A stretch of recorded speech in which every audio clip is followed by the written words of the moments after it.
Are students prepared for today's job market and for the future? Yes and no. It depends what angle you are looking at it. But as the labor market evolves more rapidly, that obviously there is a gap between the skills of graduates and what labor market needs. And there is also a gap in the aspirations of the youth vis-a-vis what the future holds. So therefore, increasingly, it is important to focus on what the world of youth is and how we can enhance and improve their skills for the labor market and for their future. There has always been the debate whose responsibility the training is.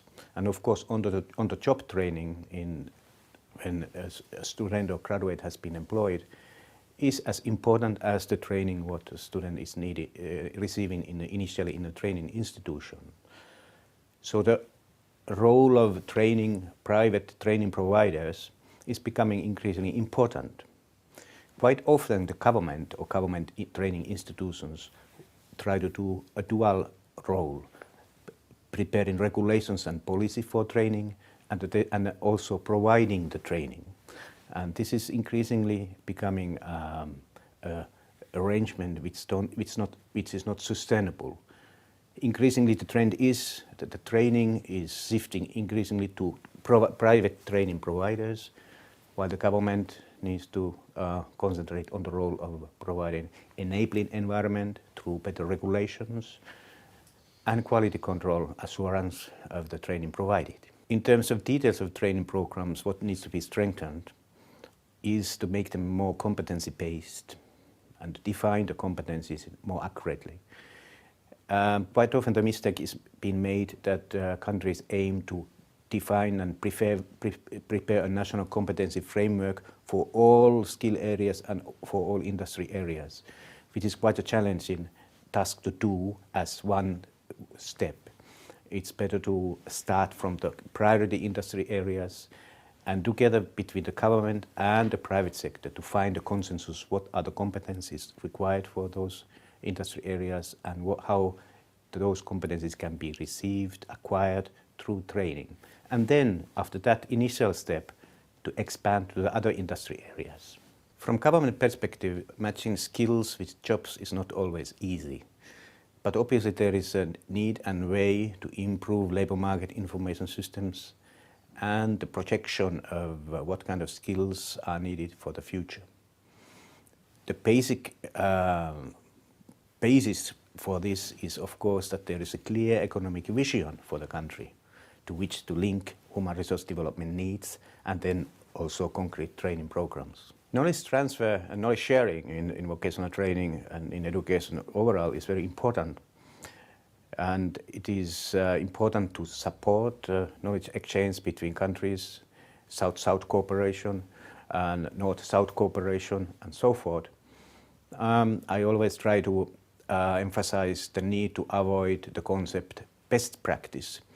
There are always good practices around to share about and discuss and share about, knowledge about. And once a good practice is adapted correctly to certain circumstances, it can become a best practice in those circumstances. There is no possibility, and it's not feasible, to adopt directly a model from one country to another. The knowledge and models what China can consider, of course, is somewhat challenging given the huge labor market of China and the labor force challenges in a giant country like China. But obviously China has had a very good success and progress in recent years in terms of manufacturing area, and obviously needs to expand more the services sector, especially the more modern services sector, which requires higher order skills. It is becoming increasingly obvious that once modern services sector is expanding and there are skilled workforce for that area, that will also benefit manufacturing, because manufacturing industry is increasingly becoming technology driven and you need high order skills also there. In the past, manufacturing, it was mainly occupations, categories were mainly the white collar and blue collar managers and those who are working on the manufacturing chain. Increasingly there are also now so-called grey collar workers or knowledge workers needed in manufacturing. And here is the link between the service sector, higher order skills, and manufacturing higher order skills.